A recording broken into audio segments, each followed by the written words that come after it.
Yo soy Araceli Román. Y yo, Juan Antonio Silva. Y estás en Hasta la Cocina, un video podcast dedicado a hablar de inocuidad alimentaria de manera orgánica y sin enredo. Queremos compartirte experiencias que te permitan conocer más sobre este tema, formando así una cultura de inocuidad.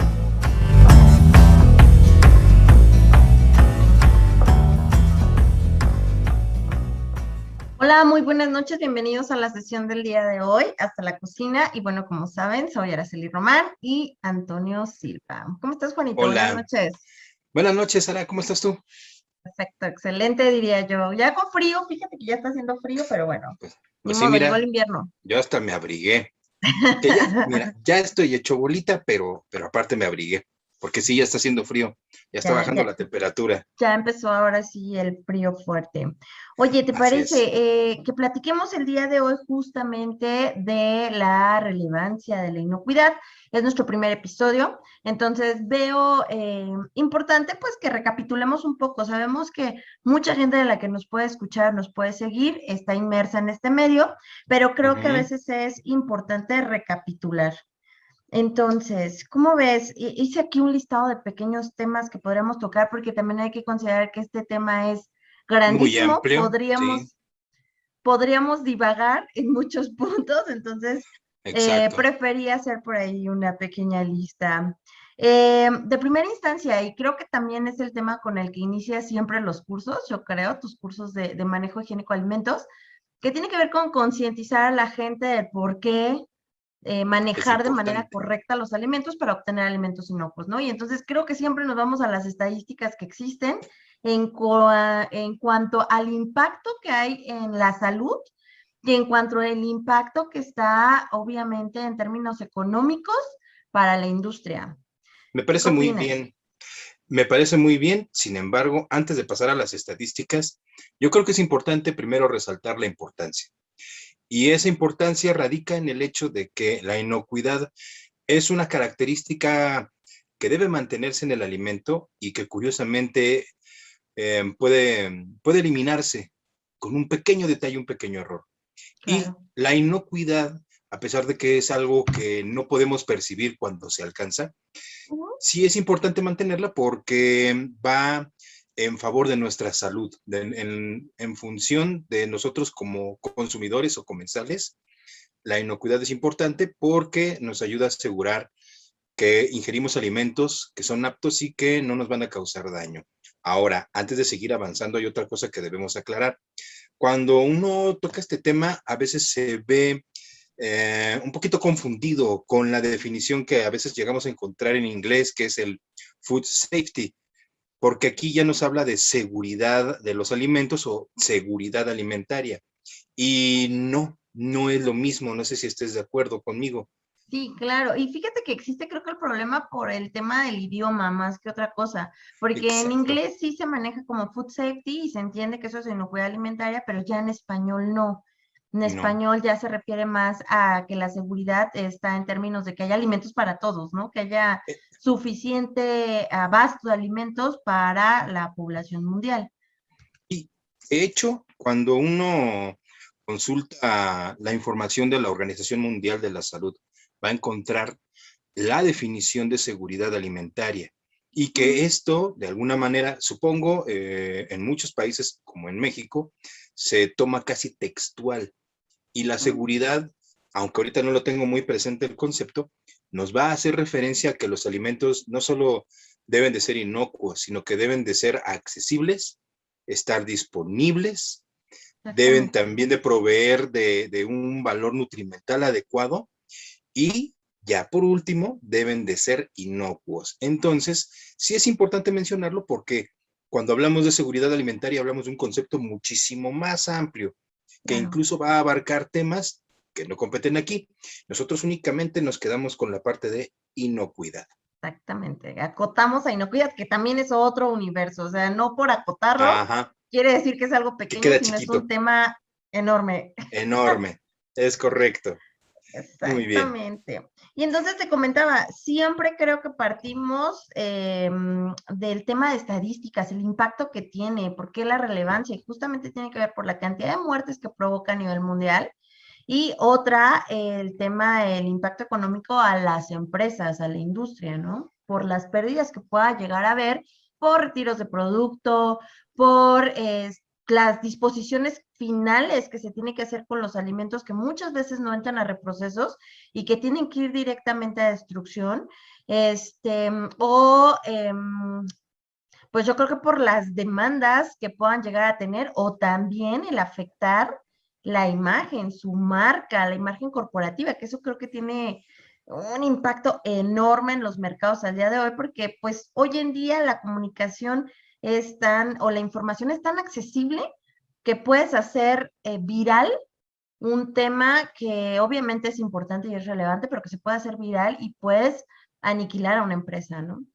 Sí, yo creo que hablar de estadística nos llevaría todo un capítulo y yo creo que se merece su espacio en su momento, porque realmente es muy interesante ver cómo se comportan en este caso hablamos de enfermedades transmitidas por alimentos a nivel mundial. Claro. Y solamente adelantaría yo un poco diciendo que en el caso de México es un poco más difícil de rastrear la parte estadística porque a diferencia de otros países, nosotros tenemos el mal hábito de curarnos una diarrea con cualquier cosa y nunca reportarlo. Pontecitos. Exacto. ¿Y qué sucede? Vamos privando al sector salud de información estadística. No se están reportando todas las incidencias y por tanto los gráficos que pueda generar van a presentar un sesgo.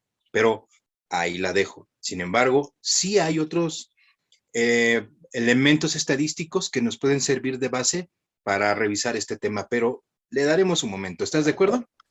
Claro que sí. Muy Y bien. bueno, por ahí también venía el tema de justamente la severidad de estos microorganismos patógenos, que yo sé que meternos al tema de microbiología es otro universo completamente distinto, pero creo que sí tendremos que buscar o indagar un poco justamente en que los microorganismos existen, no aparecen ahí de la nada, tiene que ver obviamente con el mal manejo de los alimentos, pero por otro lado que también hay microorganismos benéficos, así como los patógenos son de los que vamos a hablar más en este tipo de charlas, ¿no? Que son los que nos van a Nuevamente, generar ese tipo de enfermedades transmitidas por por alimentos. alimentos. Mira, aquí tocas otro microuniverso que se puede expandir. ¿Por Claro. qué? Porque hablar de ETAs y hablar de las consecuencias es un tema amplísimo. Es más, yo creo que ese también es candidato a incluir un invitado que nos ayude.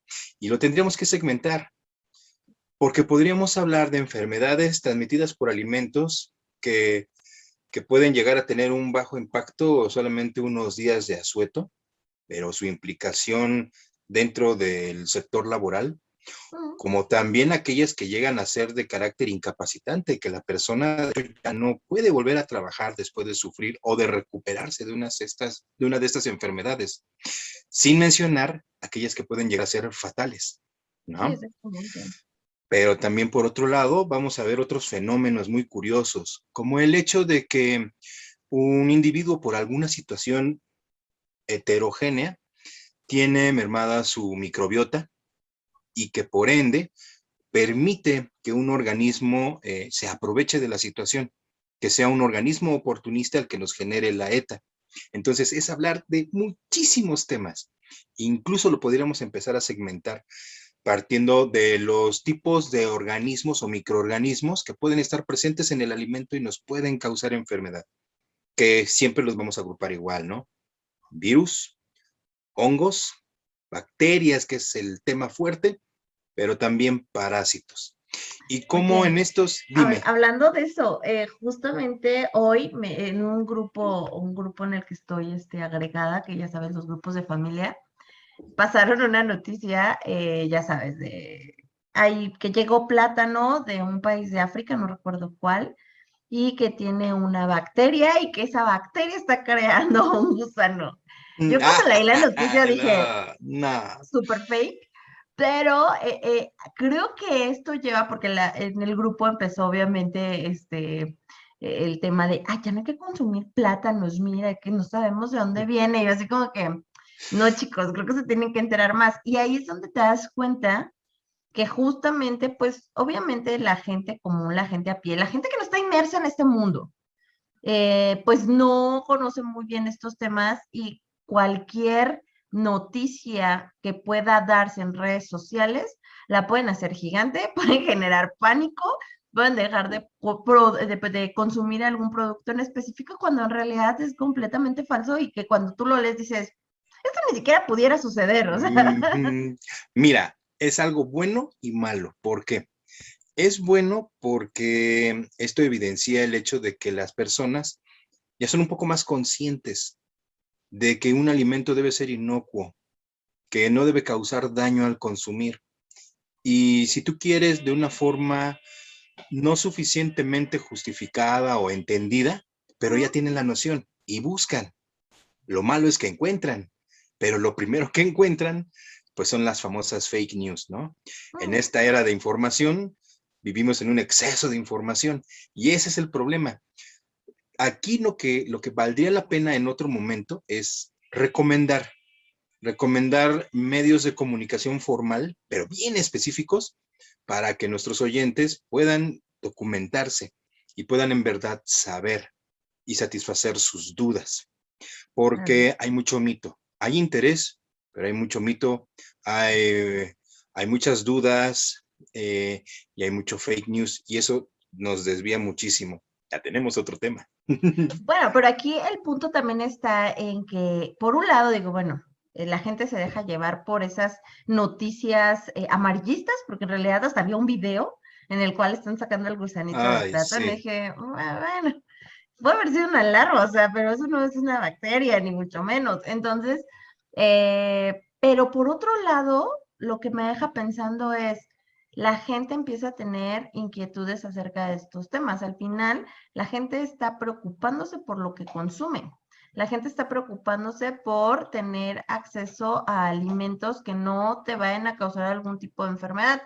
Y que si tal vez no tienen la conciencia el día de hoy de buscar algún sello, de buscar algún tipo de leyenda en los envases o de buscar algún tipo de información o noticias que te puedan llevar a tener certeza de lo que estás consumiendo, por lo menos la gente tiene ya esa noción que yo creo que siempre ha existido. La noción de que va a haber productos que te van a hacer daño si los consumes en cierto lugar y productos que van a ser seguros, ¿no? Bueno, que ahí también nos lleva a una contradicción. Por ejemplo, los típicos puestos de la calle. Uno podría decir, oye, no comas ahí, es insalubre, está expuesto al ambiente. Pero en algún momento, en alguno de nuestros episodios de la temporada 1, que solo fueron 2, este, Mencionamos. hablábamos justamente de las necesidades que la gente tiene de consumir a veces productos de la calle, ¿no? De la banqueta. Pero ahí estaban como nuestros pequeños consejos de, pues, consume productos calientes, no consumas productos fríos, no productos que lleven, que deberían de llevar procesos de desinfección, de lavado de desinfección y que no sabes con certeza si lo están haciendo o no. Entonces, creo que también por ahí existe esa falta a veces de desconocimiento, más bien esa falta de conocimiento, Ujú. pero no sé, a mí me queda en la mente que la gente empieza a tener noción de estos temas y empieza a tener la necesidad de conocer más acerca de, para Sí, poder tener un criterio de compra. así es, así es. De hecho, sí, también el tema de la comida callejera es muy impactante, ¿no? Ya lo habíamos comentado en esa ocasión, no solo al nivel de inocuidad, sino nutricionalmente hablando y también de forma cultural o incluso hoy día en cuestión de accesibilidad, porque se Mm, va transformando en una opción económica para muchas personas. Es curioso que en el pasado, como paréntesis, una persona con pocos recursos tendía a adelgazar y hoy en día una persona con pocos recursos tiende a subir de peso. ¿Por qué? mm. Porque lo más económico y lo más disponible son harinas, grasas y azúcar. Es Pues lo que ahí está tienes lo que más a la pasó con mano. Maruchan. Ujú, ¿No? exactamente. Y eso yo creo que nos va a ayudar a dar paso al siguiente punto de la sesión del día de hoy o del programa del día de hoy. que es cómo impacta la inocuidad o la no inocuidad en la industria, a nivel industrial. Porque vamos a ver que este tema agarra parejo. No nada más es cuestión del consumidor final o del comprador. También va a afectar a lo que es la industria de manufactura de alimentos. ¿Estás de acuerdo? Bueno, yo creo que el mayor impacto está en la industria de manufactura de alimentos, a la par toda su cadena de suministro, que son los que les ha costado un poco más de trabajo y creo que les llegó como en pedacitos la información y los requerimientos, y que creo que son lo que les ha costado más trabajo digerir todo este tipo de requisitos, porque pues muchos de ellos son industrias que no tienen nada que ver con la producción de alimentos, que así como le pueden proveer a la industria química, le pueden proveer a la industria farmacéutica, que puede ser que tenga mucho más requisitos o requisitos más estrictos que la misma industria de alimentos, pero puede De que ellos repente le cae decidan un mejor cliente. venderle solo a, no sé, a alguien de productos químicos que al final pues no requiere mayores especificaciones, ¿no? Y creo que O son que de es las empresas que más trabajo les cuesta. Pero pues ahí también justamente se agarra el tema de por qué surge la GPCI, que en muchas ocasiones a mí sí me ha tocado escuchar gente que apenas está entrando a este tema de inocuidad, que nosotros podríamos decir, ¿cómo es posible que no sepan qué es GPCI cuando están en el medio? Pero la gran realidad es que no lo conocen. las pequeñas empresas muchas veces no conocen ni siquiera los requerimientos legales obligatorios que Es lo les que te iba a aplican. comentar. Entonces, pues mucho menos saben qué es GFCI, mucho menos saben de qué consiste todo este movimiento, ¿no? Y los esquemas de certificación que existen. Me ha tocado escuchar o he tenido llamadas telefónicas con ciertas personas que me preguntan, oye, es que me están pidiendo un documento que sea que a veces ni siquiera me saben decir bien, ¿no? Que dice que es BC, algo así, dices, va, BRC, o te están pidiendo BRC, SQF, o te están, sí, exactamente. SQF o Y Global Cap. justamente son empresas muy pequeñitas que ya tienen un mercado captado, pequeño tal vez, pero que agarraron un cliente grande y ese cliente va a empezar con las exigencias. Pero que Exacto. muchas veces ni la misma norma 251 conocen. Ahora, esto no quiere decir que no tengan en muchos casos controles. A veces por mera intuición, por mera lógica, implementan controles, ¿no? Como lavar y desinfectar y que la gente se lave las manos y que se laven y se desinfecten los utensilios de trabajo o las áreas de trabajo. Dices, bueno, esa es mera intuición, tal vez lógica, como siempre lo vieron que lo hacían antes.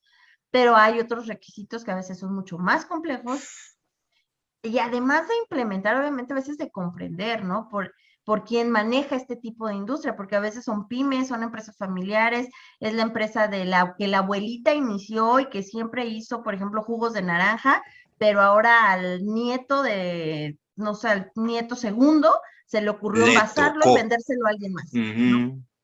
Mira, en este punto yo creo que sí es necesario como que trabajarlo un poquito más. ¿A qué me refiero? Sí es cierto, hay muchas empresas que ignoran, olvídate de la norma 251, que hay normas. Sí, claro. Y es muy cierto también que es más, no es que muchas empresas empiecen siendo familiares.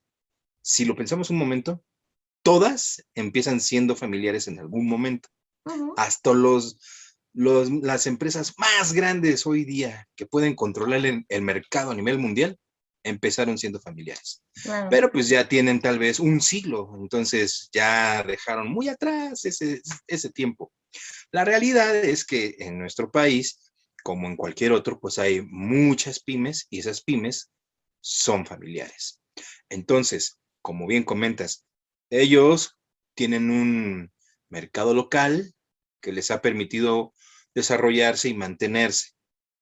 A veces se acerca a un cliente más grande, a veces ellos lo están buscando con el propósito de crecer, de vender más. Pero cuando se les ocurre tocar la puerta con un cliente que es de la industria alimentaria, es cuando dices tú, chin, me topo con algo que va más allá de lo que yo estaba acostumbrado a hacer. Y es como dices, ellos no tienen la noción de que su producto tenga un impacto en el producto alimenticio que al final oferta a su cliente y que puede tener un impacto poblacional en la salud. Lo ignoran. Entonces, cuando empiezan a conocer estos estándares y otros, pues se espantan y dicen, no, yo no puedo cumplir con todo eso. Y más cuando de repente llega un cliente y luego otro y luego otro y luego otro y cada uno le va a Tiene pedir sus un propios estándar requisitos. diferente. Sí, exacto. Yo recuerdo que hace tal vez un poco más de 10 años empezaron a proliferar los multisistemas. Entonces, habían empresas de lo que tú quisieras, que tenían 3, 4, 5 estándares o esquemas ya certificados en su empresa. ¿Y esto qué les representaba? 3, 4, 5 auditorías de certificación, de seguimiento, de mantenimiento, de recertificación. Entonces, tenía que haber, siempre tiene que haber un departamento de control de calidad, pero ya no vivía para controlar la calidad, vivía para atender auditorías. Claro. Entonces, eso es lo que tú nos estabas comentando. Esto va a volverse después el origen de lo que vamos a conocer como GFCI, ¿no? Sí, que justamente surge de esa necesidad de no tener que atender tantas auditorías, que haya un documento que avale para todos, porque todos van a conocer ese, digamos que esa estructura principal, porque después nos vamos a dar cuenta que los esquemas de certificación, Hay cada cosas que hacen uno match. tiene sus peculiaridades, pero que al final todos se rigen o todos tienen que seguir las reglas o columna vertebral que definió GFCI, ¿no? Pero aquí el tema es justamente cómo reducir. Ellos lo que trataron de atacar es cómo reducir tanto tiempo auditoría, que un solo documento me avale todo y que además, obviamente, disminuir el gasto porque no solo es el gasto de estar pagando auditoría, sino también el tiempo que invierte la gente en y deja de hacer su trabajo y que tal vez tienes que contratar a más personas para que hagan el trabajo de la persona que ahora está dedicada al 100% a atender auditorías, ¿no? Eso por un lado. Uh-huh. Pero aquí también el tema está en que esto también ha ido cambiando. A mí me ha tocado ver empresas que si yo le voy a vender a cierta cadena de retail, pues me piden FCC. Pero si le voy a vender a otra cadena de retail en otra parte del mundo, ellos me piden BRC. Y que si voy a ir con tal, ahora me piden SQF. Entonces también creo que empiezan a caer en el mismo problema o en la misma situación de que ahora tienen que tener 3 certificados, 2 certificados, que también conozco grandes retailers que te dicen, a mí no me importa qué GFCI tengas, solo asegúrame que tienes un GFCI, ¿no? Uh-huh. Es correcto. Es Pero correcto. aquí también creo que está involucrado el tema de, por ejemplo, cuando son maquiladores, me ha tocado ver eso. Muchas veces lo que se busca es que tu empresa que vas a maquilar te alinees al esquema que ya trae la empresa grande, para que hablen el mismo idioma, ¿no? Y se Es entiendan correcto. claramente. Pero si la empresa ya manejaba otro esquema o si solo no es maquilador de Juanito Queso, sino es maquilador de también X y Z o queseras y manejan, bueno, que aquí por sectores es muy común que se vayan a un solo esquema, pero supongamos que manejan otro esquema de certificación, pues eso también resulta complicado, ¿no? Que ahí la gran ventaja también existe en que obviamente todo se centra en una misma columna vertebral, llamémoslo así, que son los requerimientos de GFCI. Pero como te decía, cada esquema tiene sus peculiaridades. Lo que pasa es lo siguiente. Yo creo que a lo mejor ahorita ya no podemos profundizar tanto en el tema, digo, porque estamos dando una somera visión de todo lo que puede llegar a abarcar la inocuidad. Pero lo que sí es cierto es que aunque tienen sus peculiaridades cada uno de estos estándares, como bien dijiste, hay una columna vertebral. Siempre va a haber una inspección de materiales, siempre va a haber un momento de almacenamiento donde se deben de preservar sus características, siempre va a haber una fase de proceso y reproceso durante la fabricación del producto que detalles más, detalles menos se deben controlar. Entonces, digamos que en parte esa es la esencia del GFSI y el propósito, aunque aparentemente sea ofrecerle a los pequeños productores o fabricantes la oportunidad de ofrecer sus productos a grandes compañías, la gran realidad es que esto también, más bien, el propósito es que estas grandes compañías que tienen alcance a nivel mundial reduzcan sus costos. ¿Cómo? Consumiendo de manera local, porque no pueden estar trasladando todos sus insumos de un lado a otro. Sin embargo, si el lugar al que llegan no tiene el nivel de competencia que ellos requieren para asegurar la inocuidad de su producto, pues los tienen que desarrollar. Y no perdamos de vista algo, la certificación de FSC es de lo más exigente, lo más accesible. Y yo puedo llegar a alcanzar ese accesible que cuesta trabajo, pero al final dice, qué bueno, ya te puedo empezar a comprar, pero yo siempre voy a buscar que vayas por lo que yo tengo. Entonces, no es que se contradiga el mercado o la industria diciendo, te pongo FSC, pero también quiero este y este y este. No, FSC nada más es como que el boleto de entrada.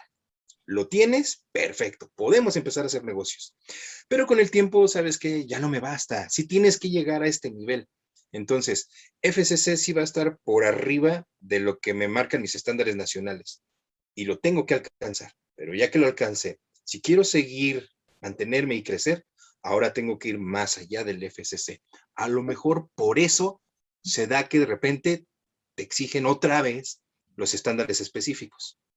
Creo que depende mucho de la empresa. Fíjate que en FSC no me ha tocado escucharlo, más bien me ha tocado el tema de que por sectores, ciertos sectores industriales están arraigados a un esquema de certificación, ¿no? Entonces, si tú elegiste en algún momento porque fue la información que te llegó cuando empezabas a conocer este tipo de temas y adoptaste ese esquema y ahora tienes que migrar como para hablar el mismo lenguaje que tu actual cliente y que todo el sector en el que estás inmerso, pues bueno, eso ya son decisiones de negocio, ¿no? Donde sí me ha tocado, fíjate, es en el sector agrícola, a ver que migran de un esquema a otro, como empezar tal vez con Primus, y después a lo largo del tiempo te solicitan un SQF, que lo ven algo más complejo. Que aquí también hay que considerar, normalmente lo que ven como un target es BRC, es como el top, ¿no? Es como el esquema de certificación por excelencia. Tengo BRC, le puedo vender casi a quien sea. Pero aquí también tienes que considerar otra cosa. Aquí el que manda justamente es tu comprador. Ellos son los que te van a definir claramente qué esquema de certificación quieren. Y muchas veces esto depende de la zona geográfica donde va a ir tu producto, si va a ser Europa, si va a ser mismo México, si vas a exportar tal vez a Centroamérica o Latinoamérica o te vas a ir a Estados Unidos. Hacia Va Europa. a depender mucho justamente de eso, además de que obviamente el comprador define, ¿no? Ese es un tema primordial. Y fíjate que hablando de este tema de las zonas, y cuando vas a exportar, otro tema que yo he visto así súper recurrente es que la gente cree que es o cumplo con los requerimientos de la FDA, con los requisitos de la FISMA, o cumplo con un esquema de certificación GFCI.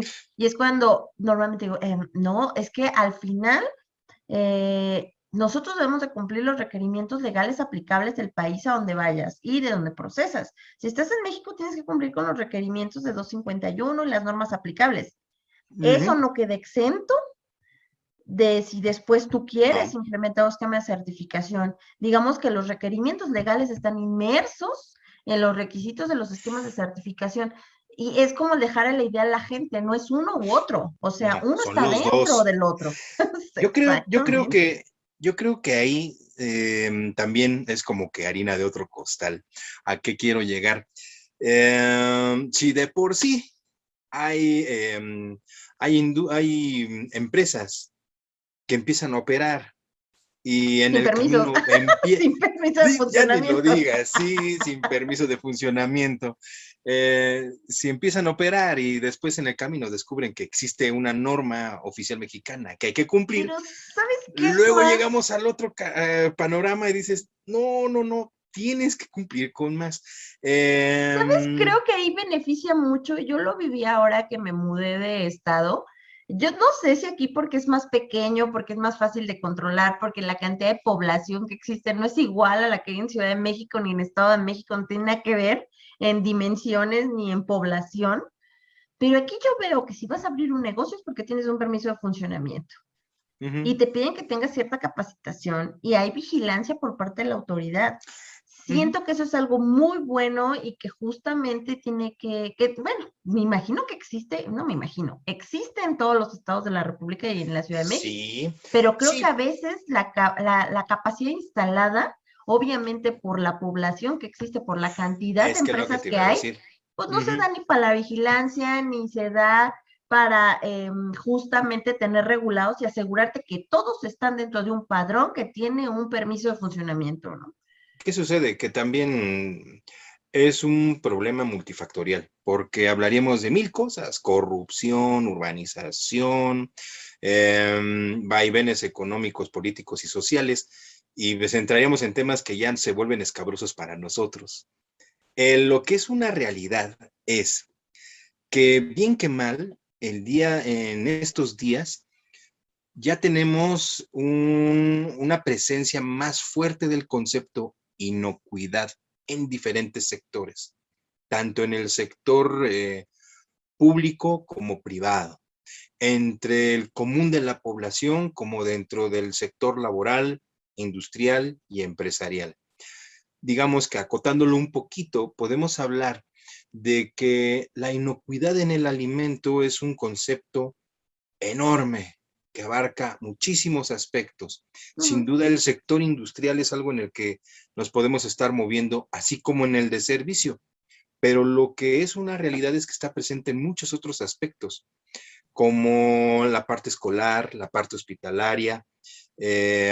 Ahí también se hace patente el concepto de inocuidad, por hablar de grupos vulnerables, ¿no? Gente que está hospitalizada por tal o cual razón, y población infantil que ahorita, y es válido mencionarlo, están empezando a migrar poco a poco otra vez a clases presenciales.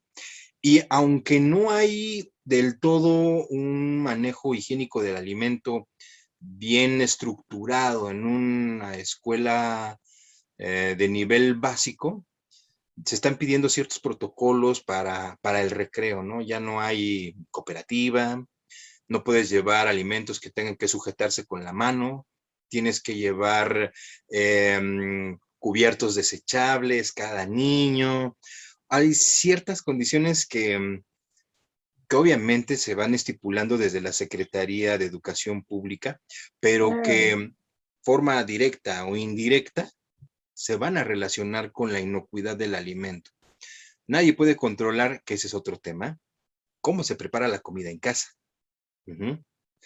Podrá tener la industria todos los esquemas que tú quieras, todas las certificaciones, y mandar un producto inocuo, nutricionalmente adecuado, pero llega a tu casa No, y tú lo Juan, es trastocas. mucho antes, el cómo se hacen las compras en el súper.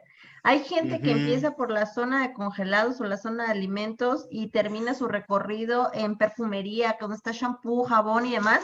Ya por lo menos ahí ya te echaste media hora del producto fuera de un refrigerador y todavía llegas a tu carro, hace un calorón, bueno, aquí cuando hace calor en serio, y todavía pasas por el café o pasas por el helado o pasas O a por otro los centro niños a la comercial escuela, ¿no? y traes tu comida en el carro. Entonces, creo que muchas veces es desde que se compra el producto en un centro comercial que no sabemos manejarlo y es cuando Exacto. empezamos a poner como la situación vulnerable, ¿no? Del alimento. De hecho, en nuestra primer y muy breve temporada, hablamos acerca de esa situación. Y no solo nos limitaríamos a la compra de la despensa, sino también al acomodo dentro del refrigerador, Híjole, a la rutina de limpieza de los ahí sí trastes. sería muy bueno armar un programa específico de consejos básicos para hacer Sí. compras en súper, creo yo, traslado del alimento a tu casa y obviamente ya el manejo dentro de tu casa. Ay, Juan, siempre, siempre, de verdad es un placer hablar contigo. Y siempre, siempre nos pasamos del tiempo, ¿verdad? Bien, Pero, mira, lo que buscaba yo con esto no era empezar a hacerlo más grande, aunque por desgracia sucedió.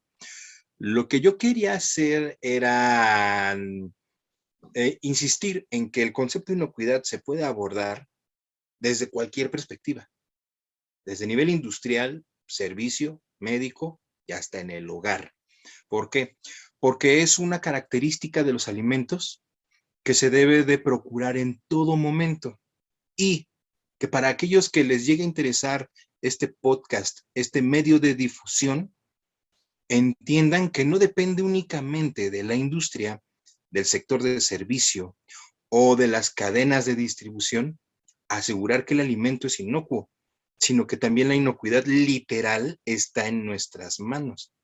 Yo creo que es un buen concepto para englobar todos esos elementos en la importancia de la inocuidad. Podemos darle conclusión al tema englobándolo así. La inocuidad es una propiedad del alimento que todos debemos cuidar en todo momento. Exactamente, ¿no? Exactamente. Juanito, como siempre, una excelente charla. Y pues, obviamente, estaremos aquí cada semana teniendo este tipo de conversaciones orgánicas, tocando diferentes temas de inocuidad, desde temas, yo creo que podríamos tocar ahí alguna, no sé, de empaques, que son más en el sector agrícola. No me atrevería a hablar de más allá, que podríamos tener algún invitado especial, porque la verdad mi expertise no tiene que ver con el sector agrícola, pero sí desde la industria, sí desde la cadena de suministro y obviamente, y creo que en lo que los dos somos más fuertes, en el sector de servicio de alimentos, ¿no? Oh, sí. Juan, siempre me encanta hablar contigo y pues seguiremos con nuestros capítulos hablando justamente de inocuidad, ¿te parece? Claro que sí. Muy bien, pues nos vemos en el siguiente capítulo, Juanito. Sí, y fue un gusto también para mí retomar este proyecto contigo. ¿Vale? Perfecto. Entonces, nos vemos la próxima semana, Ara. Pues nos vemos, estamos en contacto. Bye. Bye bye.